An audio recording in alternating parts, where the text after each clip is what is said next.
it sounds like it's about to go. No, it just stops. And then if you're in a situation where the hot water tank, and you may have heard this, where someone goes on vacation for a period of time, they come back and their house is flooded.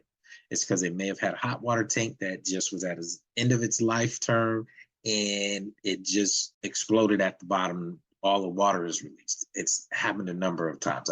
I've even experienced it with some folks that I've worked with, and it creates a big situation. So just as a FYI, or it starts leaking, and if it's on that second floor and it starts leaking over a period of time, it's going to break through the drywall, the sheetrock, and then you're just going to have a nice big pile of water in your living room floor on that next floor below. So be aware of that. If it's not, so the 4 things they need to worry about is your roof, AC, electrical, and plumbing.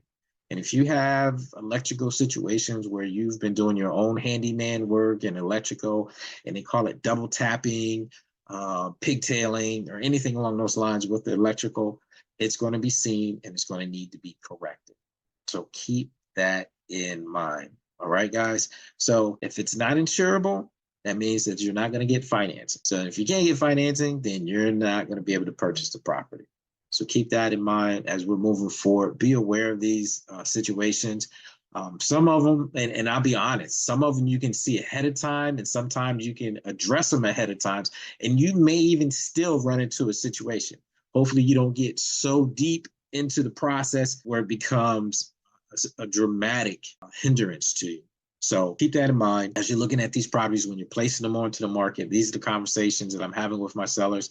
Yes, you can sell a property as is. However, you're going to have an as is situation. So the process may look a little bit different, but this is where strong representation comes into play to be able to help educate sellers on the process of being, hey, this is what the process is going to look like since we're selling this property as is.